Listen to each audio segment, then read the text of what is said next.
Hello everyone, Flash Notion back for the second reaction to Soul Eater. And yeah, I'm finally getting back on track with this sort of thing. Yeah, first set of episodes was really fun. So we have Maka, Soul, Black Star, and I forget what the chick's name is.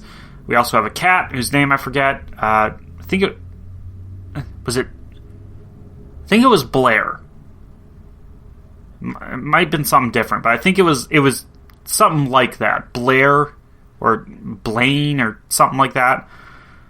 Started with a B and an L. And then we also have Death. We have Death Scythe, who is Maka's dad, and we're set up to meet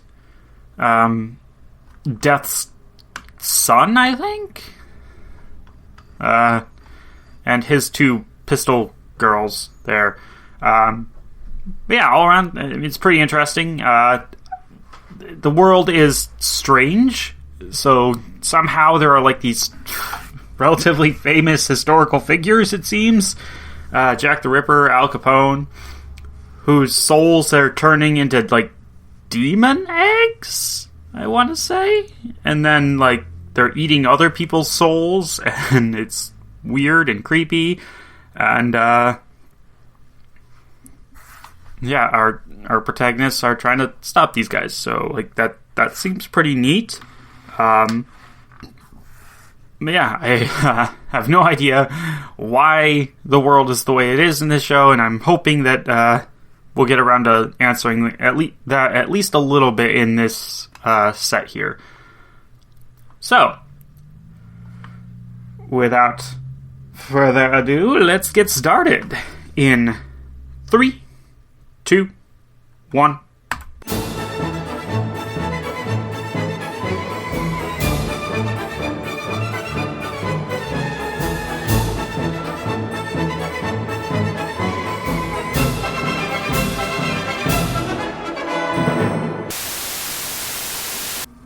Okay, so I wasn't entirely wrong. We didn't exactly get more lore until the very end there, but like we've got kind of more of an overarching plot going on now, I guess.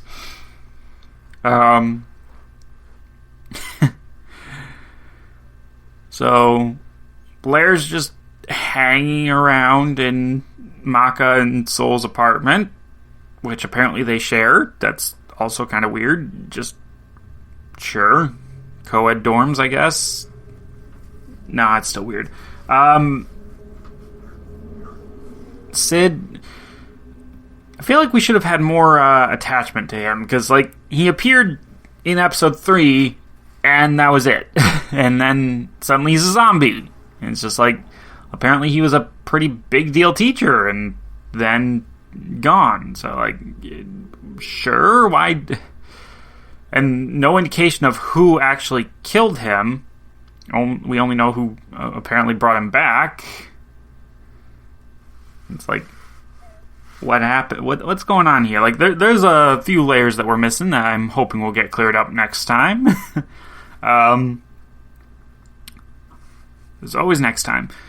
But yeah, the show's action in this show is really cool because it flows so differently from what I've seen in a lot of other series.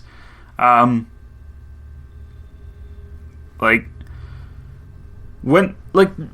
the characters will stop moving and things will slow down, but like, as long as the characters are actually moving and trading blows, things just, yeah, they do flow along. And honestly, yeah, it does remind me of RWBY even more in terms of the action there. I have to wonder if maybe Monty wasn't inspired by this series a little bit. When did this come out? Actually, I'm gonna look this up here. I'm gonna go to oh, I didn't save the list of episode titles. So we'll just go here. And, okay, let's see. First released in 2003. No, I don't want to know when the anime. Yes, from 2008 to 2009 was when it was first distributed. Yeah, that's early enough that it could have been part of the inspiration for RWBY. I would not be surprised at all. Yeah, okay. 2010. Because, yeah, RWBY would have started in, like, 12 or 13, I think. Maybe. Let's see here. Let's actually go to RWBY. Yep, okay. Series premiered on RWBY's official website in 2013. Okay, so... yeah, I have to wait until next year for that. So yeah, that's... the English dub didn't premiere until 2013. Okay. But... that doesn't matter, because you could have watched subbed, I guess. But yeah, no, that... If Solier was not part of the inspiration for RWBY, then like I would be not necessarily shocked, but I would be a bit just surprised due to the overall like comparisons that could be made between the series. We'll go with. And yeah, it's just nice seeing Death the Kid is he's interesting, kind of. Yeah, all of them kind of need more development. Like so far, Maka just seems like a very serious character that like we haven't seen enough of any of these characters yet for me to really know them as characters. Like we've seen a few of their quirks and like a couple jokes that can be made with them, like the perfectionist personality of Death and Death the Kid, and fucking how loudmouthed Black Star can be. But like, yeah, I don't feel like I really truly know them as characters yet, so I'm still a little bit shaky on that.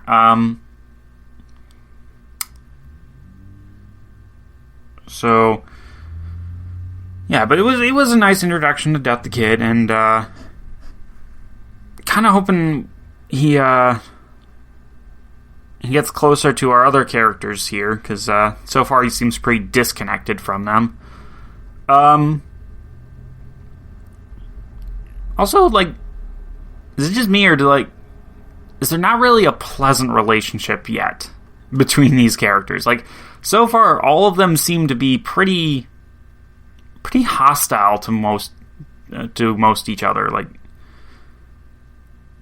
Soul and Maka have their moments, but like, on the whole, they seem to argue a lot, and so do God damn it, I'm just gonna call her Sue and and Black Star. Like, he orders her around. She'll like occasionally try and give him advice, but like, she seems very passive and not in a good way. Like, there's no good way for that, but you know what I mean. And like, that kid is like overly perfectionist, hard on himself, but like, it's played for comedy, and like they're being supportive, even though he's very critical of them and occasionally just outright rude. I mean, by them I mean his weapon girls there, Patty and, again, don't remember,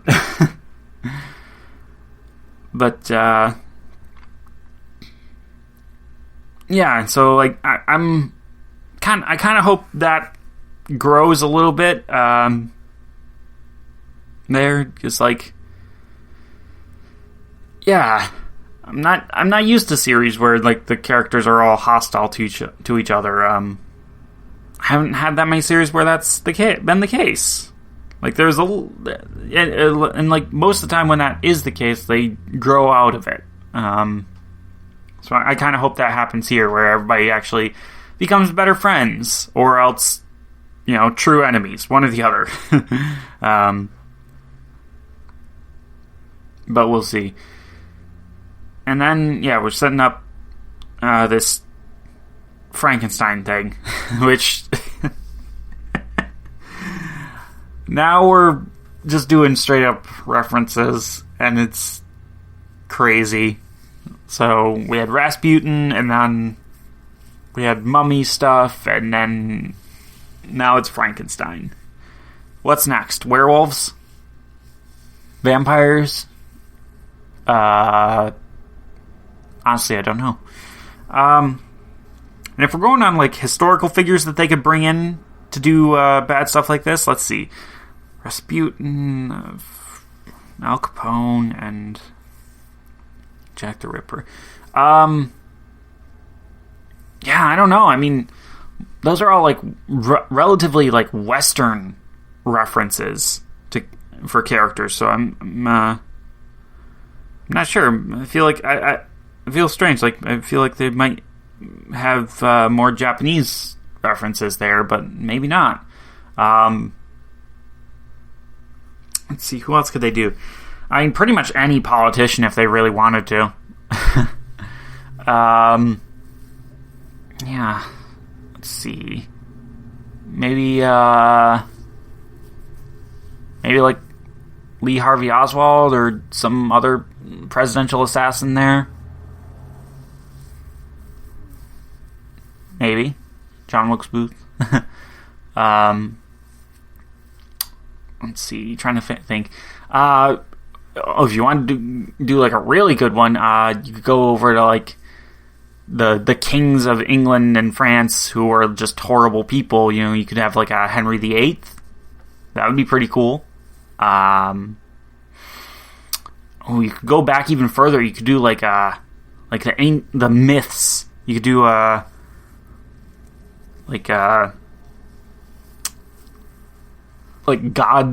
gods and demigods that were like more villainous than heroic, or you could just do the heroic ones but have them be twisted versions of themselves. Trying to think like who else they could do though. My history is a little bit rusty. I'll admit that.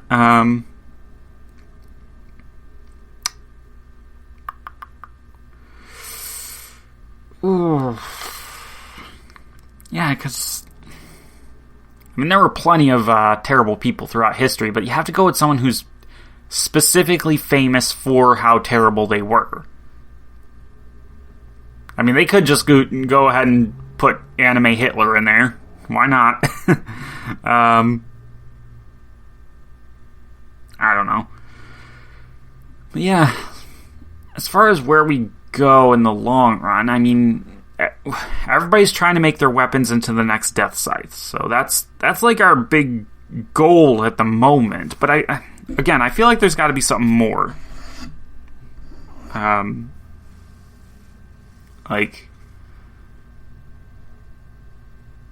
feel like these Kishin egg souls or whatever. I feel like something eventually has to come out where we have like a big bad type character. So like maybe one of these eggs is going to hatch eventually, or maybe there'll be some kind of reveal of somebody who's bad. I don't know. It's just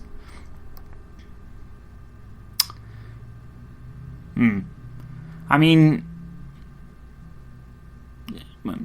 well, when did My Hero reveal villains for the first time?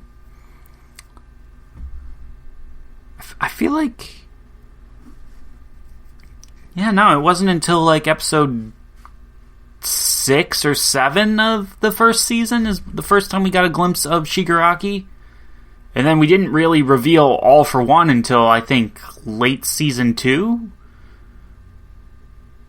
Maybe mid-season 2. No, it was late season 2. It took a while. And then, hell, it took until season 5 for Shigaraki to actually feel like a threat, so... Yeah, well, I'll walk that back. He started feeling threatening in season 4, but only towards Overhaul. At that point, I was still rooting for him. Yeah, so I guess I can give the show a while to introduce a big bad. It's just that, like... Yeah, with so many characters... we're 4 episodes in, and again, I don't feel like I really know these characters as characters. I only know the bare minimum about them, it feels like. So I do kind of want to delve into their history and everything a bit more. So I could actually do with a little less action from now on. But we only did just technically finish up the prologue, so there is also that. I don't know. Yeah, I mean, it wasn't bad. It was not bad. It was certainly entertaining. I'm just not really sure what to talk about. Because it hasn't given me much to go on yet. As far as like a favorite character so far, I mean, Maka's the only one that hasn't given me reason to be like, Maka's the only one that hasn't had a negative attached to her, I guess, at this point. Like, she just seems like a genuinely cool protagonist character. So, sure. Again, we need more time with these guys to get to know them. So yeah, sadly, that's gonna be it. Again, I don't really have too much to say. Feels bad. But, hopefully, 3 videos a week, eventually I'll have something worth saying. Maybe. We'll get there someday. But for right now, that's going to be it. Until next time, bye-bye!